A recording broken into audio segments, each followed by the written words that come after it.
네, 이 시간 하나님께서 주시는 말씀 보겠습니다. 오늘 하나님께서 우리에게 주시는 말씀은 사도행전 9장 26절에서 31절 말씀입니다. 사도행전 9장 26절에서 31절 말씀 제가 읽겠습니다. 사울이 예루살렘에 이르러서 거기에 있는 제자들과 어울리려고 하였으나 그들은 사울이 제자라는 사실을 믿을 수가 없어서 모두들 그를 두려워하였다. 그러나 바나바는 사울을 맞아들여 사도들에게 데려가서 사울이 길에서 주님을 본 일과 주님께서 그에게 말씀하신 일과 사울이 다마스쿠스에서 예수의 이름으로 담대히 말한 일을 그들에게 이야기해 주었다. 그래서 사울은 제자들과 함께 지내면서 예루살렘을 자유로 드나들며 주님의 이름을 담대하게 말하였고 그리스 말을 하는 유대 사람들과 말을 하고 토론을 하기도 하였다. 그러나 유대 사람들은 사울을 죽이려고 꾀하였다. 신도들이 이 일을 알고 사울을 가이사랴로 데리고 내려가서 다소로 보냈다. 그러는 동안에 교회는 유대와 갈릴리와 사마리아 온 지역에 걸쳐서 평화를 누리면서 튼튼히 서갔고 주님을 두려워하는 마음과 성령의 위로로 정진해서 그 수가 점점 늘어갔다. 아멘. 하나님의 말씀입니다. 네, 우리 청소년들이 어제부터 오늘까지 1박 2일로 리트릿 갔다 왔습니다.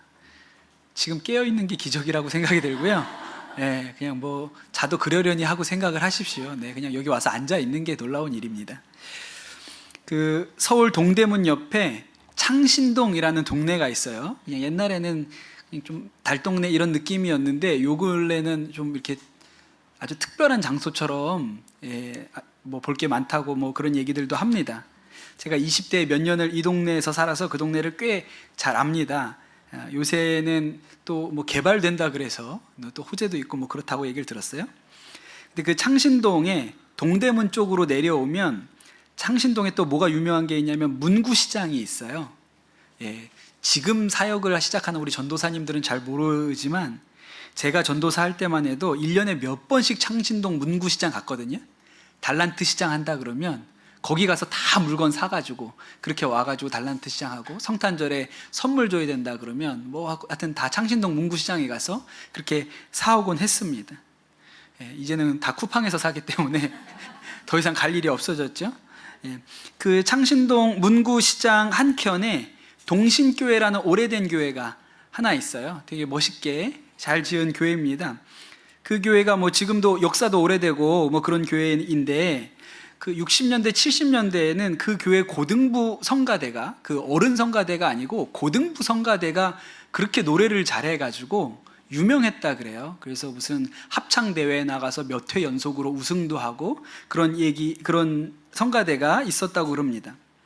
그런데 그 성가대에서 고등학생 중에 정말 독보적으로 노래를 잘하는 남학생이 한 사람이 있었다 그래요. 그래서 어느 정도로 잘하냐면 그냥 고등부 때 노래를 하는 게 아니고 전체 어른 예배 때 솔로를 할 정도로 고등학생인데 그렇게 노래를 잘하고 이 고등학생이 노래를 솔로로 하면 그렇게 어른들이 그 찬양하는 시간에 감동을 받아서 눈물을 흘리고 그런 일들이 있었다고 합니다.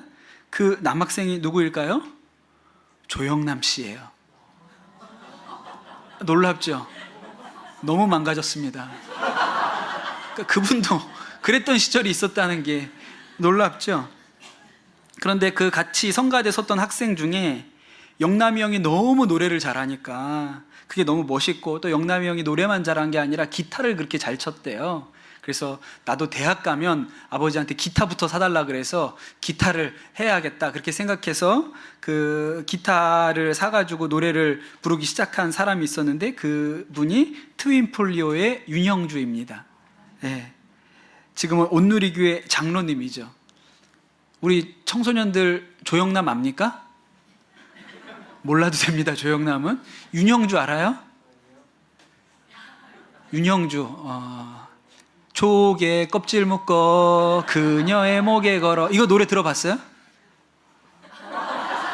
자고 있네 애들이.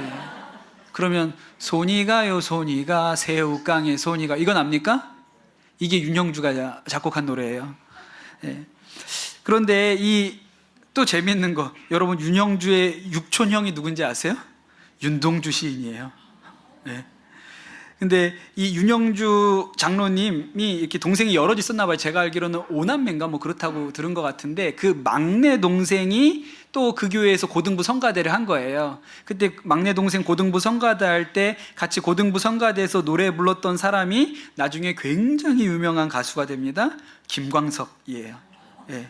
김광석은 압니까? 바람이 불어오는 곳. 그냥 자요, 자. 예, 됐어. 얘기 하나만 하면 그냥 자도 될 것 같아요. 이런 옛날 얘기가 재밌죠. 예, 저도 상관없는 사람인데도 불구하고 옛날에 그 교회는 그런 사람이 있었대, 이런 얘기가 재밌잖아요. 근데 여러분, 그때 당시에 내가 동신교회를 다녔고 동신교회 고등부 성가대를 했다고 생각해 보세요. 그러면 나중에 나이 들어서도 이런 얘기 하잖아요. 야, 그때 영남이 진짜 노래 잘했어. 형주가 그거 따라갔잖아. 예, 뭐 그러기도 하고, 야, 광석이가 그때 그렇게 유명해질 줄 누가 알았니? 이러지 않았겠습니까? 예. 오늘 말씀이 그것과 비슷합니다. 오늘 말씀에 나오는 사울은 정말 중요한 인물이거든요. 기독교 역사에서 예수님 다음으로 중요한 인물이 누구냐라고 물으면, 기독교에서 신약 성경에서 예수님 다음으로 중요한 인물이 누구냐고 물으면 바울이라고 해도 크게 틀리지 않습니다. 사실 기독교에 미친 영향은 베드로보다 바울이 훨씬 크죠. 베드로는 사실 그 무덤을 남긴 사람이에요. 그 베드로의 무덤 위에 로마 교회가 세워졌으니까요. 근데 바울은 편지를 남겼습니다. 13통의 편지를 남겼는데 그 13통의 편지가 고스란히 다 성경이 되어 있는 거잖아요. 바울이 처음으로 유럽에 복음을 전한 사람이고, 또 기독교가 로마의 종교가 되는 일에 씨앗을 뿌린 사람도 바울입니다. 그러니까 바울이 없었으면 지금과 같은 형태의 기독교는 없어요. 그 2000년 전에 예수님이 십자가에 달려 죽으셨지 않습니까? 그런데 그 예수님이 우리의 구원자가 되셨다. 우리는 예수님을 본 적도 없는 사람들인데 그 예수님이 구원자가 되셨다는 이 말씀을 믿어지게 그것을 설명해낸 사람이 사도 바울인 거예요.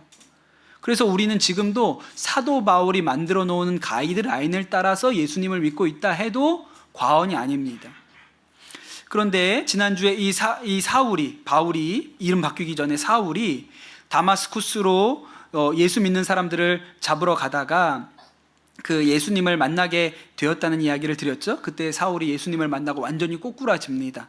눈이 멀고 사흘 동안 먹지도 못하고 마시지도 못하다가, 그러다가 이제 아나니아가 가서 안수기도를 해줘서 눈을 뜨게 되죠. 그리고 나서 그 사람이 완전히 변화된 인생, 완전히 새로운 인생을 살게 돼요. 이 사울이 다마스쿠스에서 눈을 뜨고 난 이후에 그냥 길거리에 나가서 예수님을 전합니다. 전에는 예수 믿는 사람들을 잡아 죽여야 한다고, 감옥에 보내야 된다고 그렇게 했는데, 지금은 예수님이 하나님의 아들이다 그렇게 전하니까 사람들이 충격을 받는 거예요. 그러니까 유대인들 사이에서 이 사울은 미친 사람이죠. 아니, 올 때까지만 해도 저 사람이 예수 믿는 사람들 잡아 죽이겠다고 했는데 지금은 도리어 그가 그 예수를 전하니 미친 사람이고, 또 그들 안에는 배신자, 이루 말할 수 없는 배신자라고도 그렇게 생각이 드는 것이죠. 그래서 이 다마스쿠스에서 살고 있었던 유대인들이 사울을 죽이자고 모의를 합니다. 그래서 사울을 죽이려고 자객들을 준비를 시켜요. 뭐 어디 숨어 있더라도 하루에 한 번 성문은 지나갈 거니까 그 성문에 사울이 나타나면 죽여야겠다, 그런 사람들이 서 있는 거예요. 그 사실을 사울도 알고 또 거기에 있던 예수님의 제자들도 알게 됩니다. 그래서 사울을 그냥 여기 놔두다가는 큰일 나겠다고 생각을 해서 성문은 그 사람들이 지키고 있으니까 성벽으로 광주리를 가지고 와가지고 광주리에다가 사울을 담아가지고 그 성 밖으로 이렇게 내렸다고 성경이 기록을 하죠. 제가 2007년에 다마스쿠스에 가봤거든요. 아마 제 생각에 다마스쿠스에 가본 대한민국 사람 1000명 안 될 것 같아요. 못 가는 데니까. 근데 저는 2007년에 가봤어요. 제가 그래서 지금 자랑하잖아요. 가보면 아나니아 기념교회가 있습니다. 지금도 아나니아에게 이렇게 안수받았던 것을 기념하는 교회도 있고, 또 다마스쿠스 그 성벽이 남아있는데 그 성벽 옆에 바울 기념교회가 있어요. 그래서 그 바울 기념교회 안에 딱 들어가 보면 그 안에 로비 같은 공간에 가운데 뭐가 있냐면 광주리가 하나 이렇게 놓여 있습니다. 그때 그 광주리는 물론 아니겠지만 그 광주리가, 성경에 나오는 그 광주리가 있는 거예요. 근데 여러분 한번 생각을 해보세요. 사울이 도망갈 때 그 도망갈 수 있도록 도와줬던 사람들이 있잖아요. 사울이 예수님을 처음 믿고 회심한 장면을 봤고, 또 그가 다마스쿠스를 떠나도록 도와준 사람들, 뭐 그 광주리도 준비해주고 줄도 잡아주고 그런 사람들이 있지 않습니까? 나중에 이 사람들이 사울이 그렇게 그때 변화되었는데, 그 사울이 나중에 그 위대한 사도, 성경 중에 13권을 써낸 그 위대한 사도가 되었다는 것을 알면 나중에 자기들끼리 모여서 사울 얘기를 하겠죠. 야, 그때 그 광줄이 우리 집에서 가져온 거잖아. 그때 내가 뒤에서 그 줄 잡고 있었잖아. 그때 야, 진짜 팔 떨어지는 줄 알았어. 그땐 사울이 몸무게가 꽤 많이 나가가지고 내가 그 줄 붙들고 있느냐고 아주 진짜 고생을 했다. 이런 얘기들을 그들이 하지 않겠습니까? 얼마나 뿌듯하겠어요. 예, 우리가 그때 살려보낸, 예, 우리가 그때 도와줘가지고 목숨을 건져서 나간 그 사울이 그 위대한 전도자 바울이 되었다는 이 얘기를 들으면 얼마나 이것이 마음 벅찬 일입니까? 그래서 제가 조영남, 김광석 얘기를 했던 거예요. 이런 느낌일 거라고. 그런데 여러분, 뒤집어 보면 그때 이 사울이 도망갈 수 있게 도와준 이름 없는 제자들이 없었다면 지금 우리가 알고 있는 바울은 없는 거예요. 그렇죠? 그러니 여러분, 이 바울이 위대한 사도가 된 것이 단지 그가 뛰어난 능력을 가졌기 때문에, 하나님이 그를 택했기 때문만이 아니라 수많은 사람이 그 바울이 위대한 사도가 되도록 도와준 것이죠. 그래서 바울이 그렇게 될 수 있었던 것입니다. 오늘 우리가 읽은 말씀을 보면 아주 특별한 사람 한 사람이 더 나오는데, 이렇게 사울이 다마스쿠스를 떠나서 이제 성경을 보면 예루살렘으로 간 것 같아요. 그런데 정확하지는 않습니다. 사도행전이 빼놓은 얘기가 있는데, 갈라디아서를 보면 사도 바울이 다메섹에서 회심을 하고 잠깐 한 3년 정도 아라비아에 있다가 예루살렘으로 갔다, 그렇게 나옵니다. 그런데 바울이 그렇게 예루살렘으로 갔는데, 예루살렘은 아직도 이 사울에 대한 소문이 자자했어요. 어떤 소문이요? 그는 예수님 믿는 사람들 잡아 죽이는데 앞잡이다. 제일 앞장선 사람이다. 그런 인식이 예루살렘에선 아직 그대로였습니다. 스데반 죽었을 때도 제일 앞장섰던 사람이 사울이다. 그런 얘기들을 예루살렘 사람들은 아주 익숙하게 알고 있었어요. 사울이 변화되었다는 이 이야기를 듣기는 했지만 믿을 수가 없었어요. 스파이일 것이다. 그 사람이 그렇게 달라졌을 리가 없어. 분명히 우리 안에 들어와가지고 더 많은 사람들을 잡아가려고 그런 거겠지, 이렇게 생각을 한 거예요. 그런데 바로 이때 등장한 사람이 바나바라는 사람입니다. 이 바나바가 이미 사도행전 4장에 나오는데, 그 초대교회에서 교회에다가 재산을 바칠 때 자신의 밭을 팔아서 바쳤던 사람이 바나바다, 이렇게 나오고, 또 이 바나바의 이름이 아니에요. 별명입니다. 원래 이름은 요셉이에요. 그런데 왜 바나바라고 불렸냐면 이게 더 잘 어울리니까 바나바라고 불렸어요. 왜냐하면 그 뜻이 위로의 아들이거든요. 그러니까 바나바가 굉장히 따뜻한 사람이었던 것 같아요. 그래서 그가 바나바, 위로의 아들이라는 별명으로 불렸죠. 그러니 이 바나바는 이미 예루살렘 교회에서 아주 인정받는 사람이고 좋은 사람이고 예루살렘 교회의 지도자였어요. 그런데 이 바나바가 앞장서서 사울을 변호해 줍니다. 이 사람이 변화되었다는 말이 맞습니다. 우리가 그를 믿어줍시다. 그 사람은 정말 변화된 것이지 스파이가 아닙니다. 그렇게 해가지고 내가 보증을 서고 내가 책임지겠습니다. 그러고 이 사울을 예루살렘 교회 안으로 데리고 들어온 거예요. 그러니 여러분, 바나바가 아니었으면 지금 우리가 알고 있는 바울은 없는 거예요. 나중 얘기를 또 좀 땡겨오면요, 사울이 이렇게 예루살렘에 있다가 예루살렘을 떠나서 13년 동안 고향에 가서 있습니다. 그때는 완전 잊혀진 존재로 뭘 하고 살았는지도 성경에 나오지 않죠. 13년간을 그렇게 지냈는데 나중에 안디옥에서 교회가 막 부흥하니까 그때 바나바가 안디옥 교회 지도자로 갔다가 거기에서 사울을 불러가지고 안디옥 교회에서 다시 사역할 수 있도록 기회를 만들어준 사람도 바나바고, 나중에 이제 바울이 전도 여행을 떠날 때 첫 번째 전도 여행을 같이 갔던 사람도 바나바예요. 그러니까 바나바가 없으면 바울은 없는 거죠. 바울이 혼자 잘나서 천상천하 유아 독존이어서 바울이 된 게 아닙니다. 그러니까 바울이 이 위대한 사도가 되는 일에 수많은 돕는 자들이 있었어요. 그 중에는 이름이 알려지지 않은 사람들도 많죠.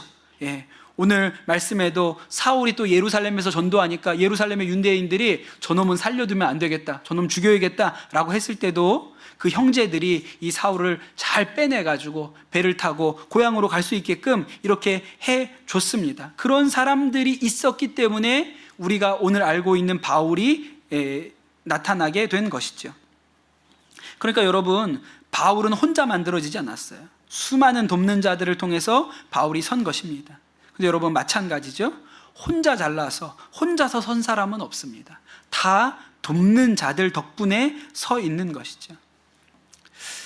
지난주에 우리 교회에 큰일이 하나 있었습니다. 주일에 우리 2부 예배 나오신 분들은 대략 아실 텐데, 원래는 이번 주일이 스승의 주일이고 오늘 교사 위로회가 오늘 하기로 되어 있었어요.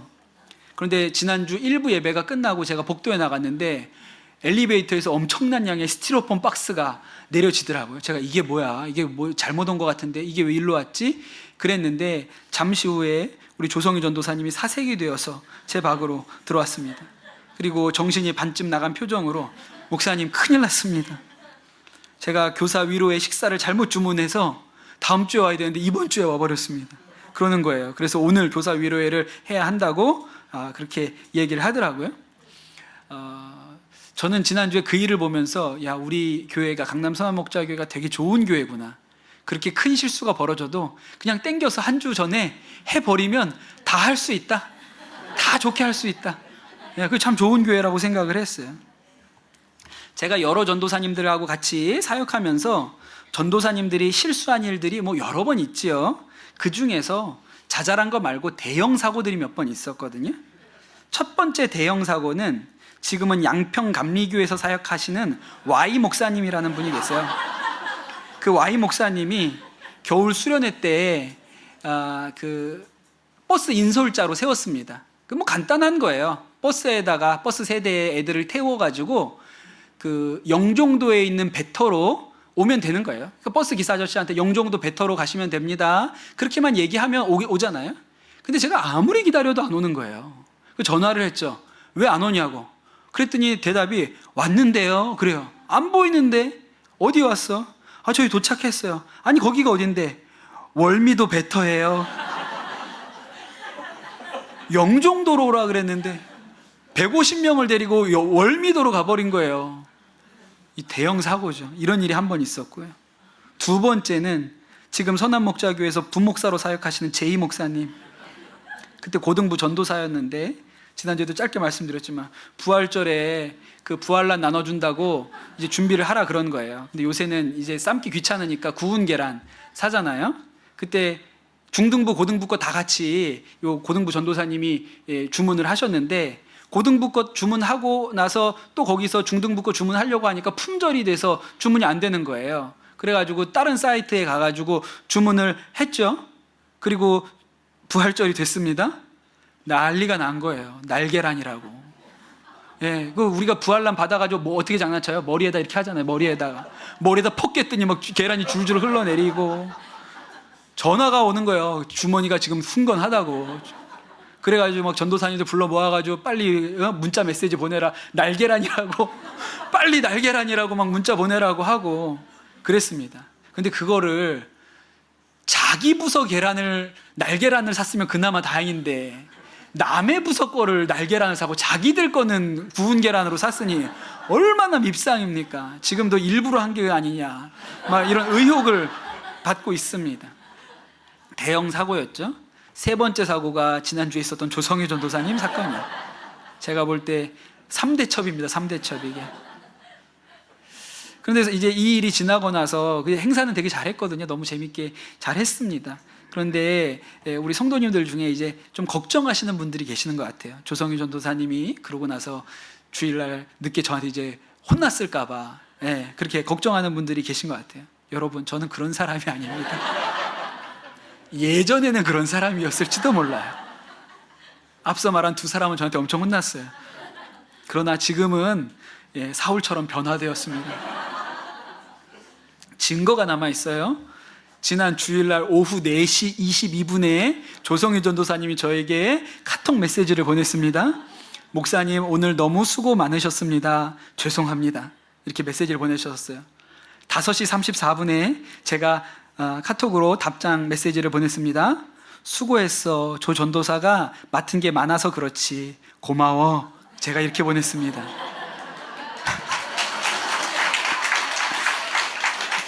여러분, 우리가 이렇게 스윗한 사이입니다. 네. 저는 조 전도사님이 저에게 돕는 자라고 생각합니다. 저 혼자서 교회를 세우는 게 아니에요.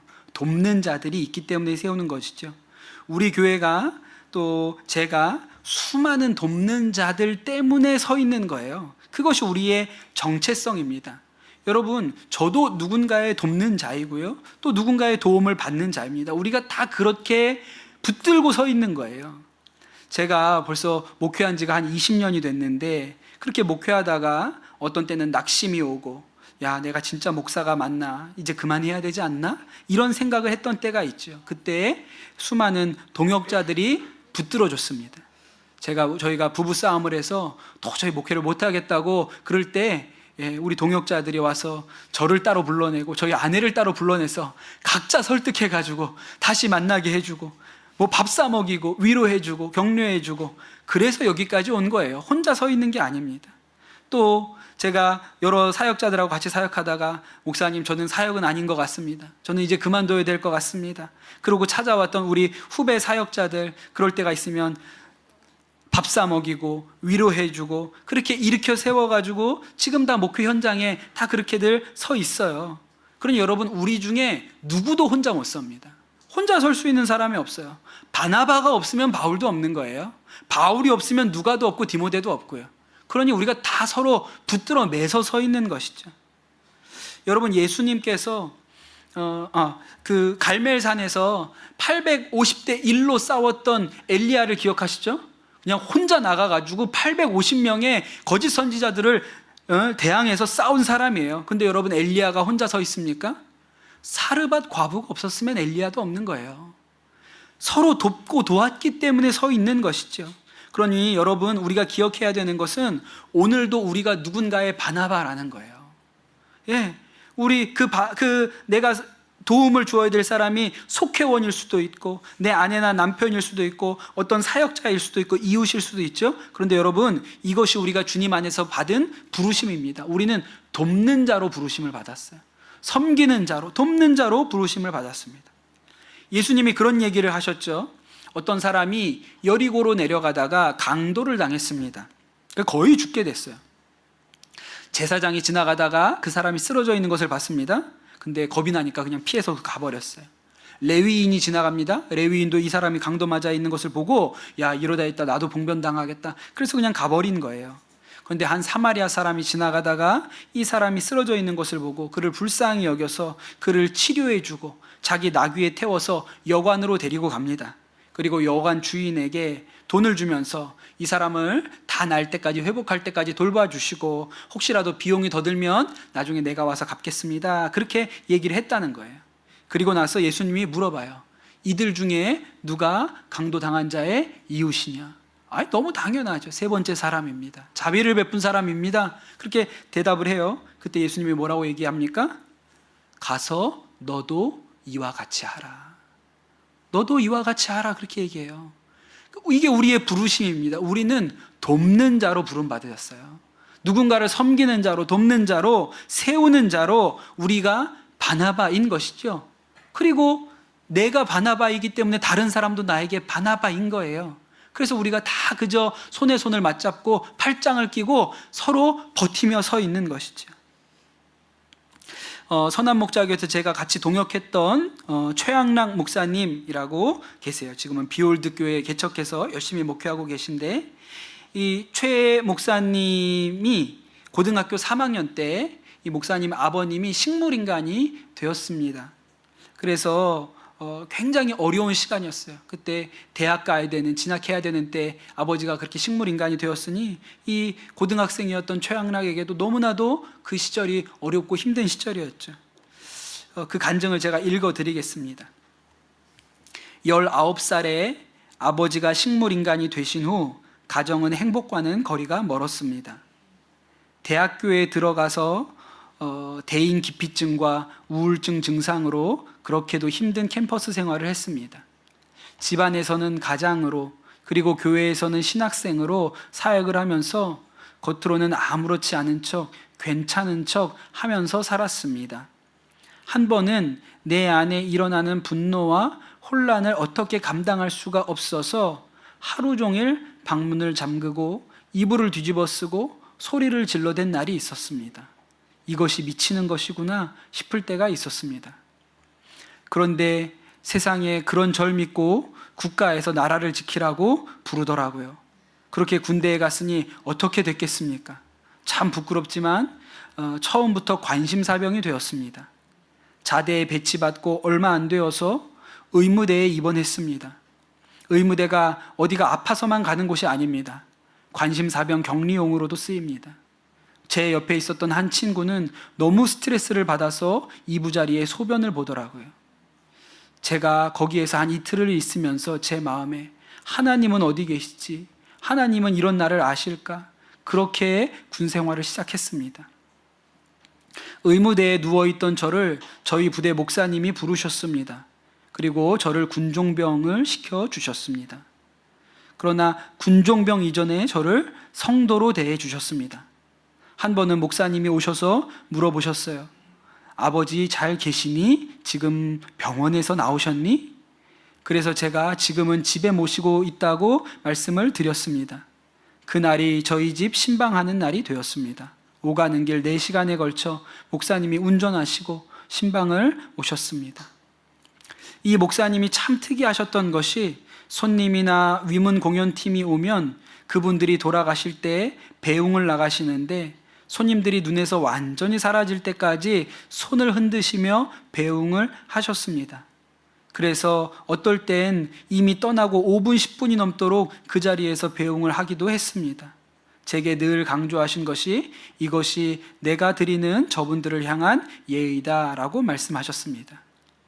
그런데 제가 전역하는 날 아침 목사님이 시외버스 터미널까지 태워주시고 주의 종이니 양복이 필요하다고 정장 한 벌을 사주시고 서로 작별 인사를 하고 버스를 탔는데 제가 탄 버스가 눈에서 안 보일 때까지 손을 흔들고 계셨습니다. 제가 오는 버스에서 내내 울었습니다. 그리고 저녁 후에 제 대학 생활이 완전히 바뀌었습니다. 그런 간증을 하셨어요. 여러분 생각을 한번 해보십시오. 지금 그때 그 군목 목사님 누군지는 잘 모르지만 그 군목 목사님이 최 목사님이 그 비올드 교회 담임자로 그렇게 열심히 목회하고 있다는 이야기를 들으시면 얼마나 좋으시겠어요. 야, 진짜 너무 감사하다 그렇지 않겠습니까? 그러니 그분이 바나바인 거예요. 그분이 바나바지요. 그분이 최황락을 만들었으니까. 그리고 여러분 저도 여러분의 바나바이고 여러분이 저의 바나바이시죠. 내 남편, 내 아내의 바나바이고 또 우리 교우 누구누구의 내가 바나바이고 그런 것입니다. 우리가 그렇게 서 있는 거예요. 여러분 우리 중에 누구도 혼자 설 수 없습니다. 누구도 그냥 혼자 서 있을 수 없어요. 바나바가 없으면 바울이 없고요. 그 광주리에 매달아 내려준 그 이름 모를 형제가 없었다면 우리가 지금 아는 바울은 없는 것입니다. 우리가 다 서로가 서로를 붙들어 매서 서 있는 것이죠. 여러분 오늘 우리 함께 예배드린 우리 모든 성도님들이 예수님의 부르심대로 돕는 자로 그렇게 서시게 되기를 예수님의 이름으로 축복합니다. 누군가의 바나바가 되시기를 예수님의 이름으로 축복합니다. 우리 같이 기도하겠습니다. 주신 말씀 붙들고 기도하실 때 주님, 내가 누군가의 돕는 자가 되게 하여 주시옵소서. 누군가의 섬기는 자, 누군가의 바나바가 되게 하여 주시옵소서. 홀로 서 있지 아니하고 같이 함께 손을 붙잡고 팔짱을 끼고 서는 은혜가 우리 가운데 있게 하여 주시옵소서. 이 시간 우리 합심해서 기도하도록 하겠습니다. 기도합시다. 주님, 오늘 이 아침에 귀한 말씀 주셔서 감사를 드립니다. 주님, 주님께서 우리를 부르신 것이 누군가를 향하여 돕는 자로 바나바로 부르셨다는 이 말씀을 우리가 받습니다. 하나님, 우리가 도움이 필요하다고 하나님 도움을 구하는 자가 아니요 돕는 자가 되게 하여 주시옵소서. 내가 도울 때 우리가 서로 하나님 팔짱을 끼고 쓰러지는 자가 없이 세우는 하나님 그런 교회가 되도록 하나님 우리 교회를 축복하여 주시옵소서. 교회가 주 안에서 단단히 서기를 원합니다. 서로가 서로에게 대하여 바나바가 되기를 소원합니다. 주님께서 우리 가운데 주의 마음을 부어 주시옵소서. 감사합니다. 모든 말씀 우리 주 예수 그리스도의 이름으로 기도드립니다. 아멘.